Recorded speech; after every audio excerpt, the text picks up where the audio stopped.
दो मोर्चे, दो ऑपरेशन। भारत और बीएलए ने बढ़ा दी शहबाज मुनीर की टेंशन। भारत और बलूच विद्रोहियों के दो तरफा ऑपरेशनों ने पाकिस्तान की राजनीतिक, सैन्य और आंतरिक स्थिरता को हिला दिया है। शहबाज और मुनीर के पास अब सिर्फ बयानबाजी बची है। दरअसल बलूचिस्तान पाकिस्तान के लिए सिर्फ भूगोल नहीं, एक नोट छापने की मशीन जैसा है।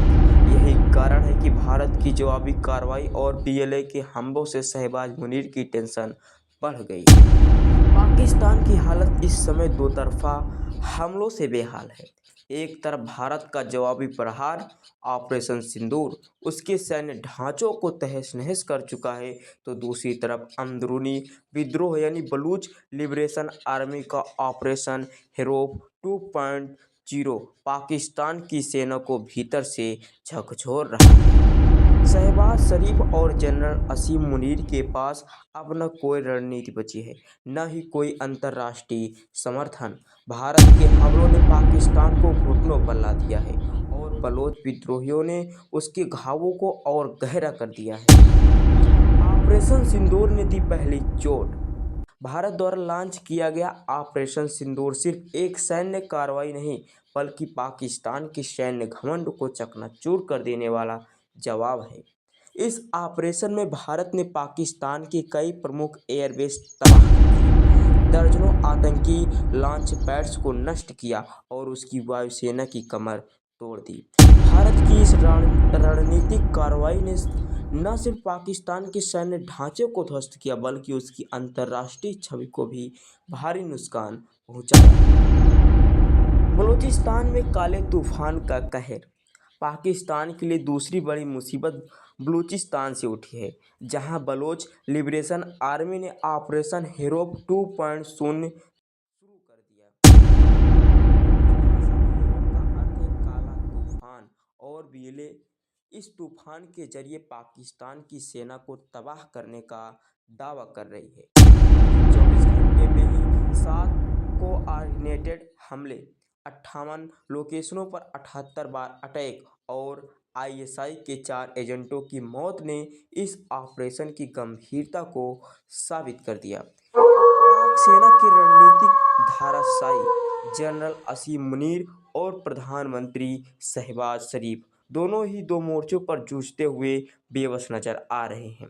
ऑपरेशन सिंदूर के सामने पाक सेना ने लगभग आत्मसमर्पण कर दिया है और बलूचिस्तान में वो पूरी तरह बिखर चुकी है। बीएलए के सटीक हमले, आधुनिक हथियारों का इस्तेमाल और वीडियोज के जरिए जनता को जागरूक करना, ये सब पाक सेना की रणनीति को झकझोर चुके हैं। बीएलए के हमलों की टाइमलाइन। ऑपरेशन हेरोप 2.0 के तहत खुजदार, पंजगुर, क्लात, सीबी और कांची जैसे इलाकों में लगातार हमले किए हैं। खुजदार में 2 घंटे तक बीएलए ने हावी को बंद रखा। पंजगुर में रॉकेट लॉन्चर से हमला किया। क्लात में बम निरोधक दस्ते को उड़ाया गया, जबकि सीबी और कांची में ग्रेनेड और भारी गोलाबारी से पाक सैनिकों को निशाना बनाया गया। बीएलए की ये कार्रवाई महज सैन्य नहीं, एक आज़ादी की मुहिम है। बलूचिस्तान पाकिस्तान की दुखती रग। बलूचिस्तान पाकिस्तान के लिए सिर्फ भूगोल नहीं, एक नोट छापने की मशीन जैसा है। तेल, सोना, तांबा और अन्य खनिजों से भरपूर इस इलाके को पाक सेना लूट रही है। यही कारण है कि असीम मुनीर इसे पाकिस्तान का मुकुट कहता है। लेकिन अब यही मुकुट पाकिस्तान के सिर से गिरने वाला है। बलोचों की आवाज़ अब गूंजने लगी है और आज़ादी की लड़ाई अंतिम चरण में है। शहबाज शरीफ सरकार भारत की ऑपरेशन सिंदूर से मिली हार को छिपाने के लिए सड़कों पर जश्न का दिखावा कर रही है। कराची से लाहौर तक मिठाइयाँ बांटी जा रही हैं, लेकिन जनता सब जानती है। पाकिस्तानी पत्रकारों का एक वर्ग लगातार सच्चाई उजागर कर रहा है, जो बता रहा है कि कैसे पाकिस्तान की सैन्य ताकत ऑपरेशन सिंदूर और हेरोप 2.0 के सामने ढह चुकी है। पाकिस्तान में तबाही का मंजर है। पाकिस्तान इस समय दो मोर्चों पर हार झेल रहा है। पाकिस्तान भारत की सैन्य कार्रवाई और बलोच विद्रोहियों के हमले उसे भीतर बाहर से तोड़ रहे हैं। अंतर्राष्ट्रीय बिरादरी में उसकी हालत दयनीय हो चुकी है।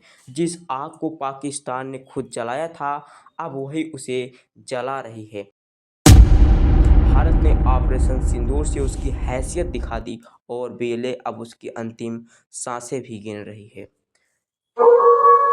तो दोस्तों, आप लोग वीडियो को लाइक और चैनल को सब्सक्राइब कर लीजिए इसी तरह से वीडियो देखने के लिए। धन्यवाद।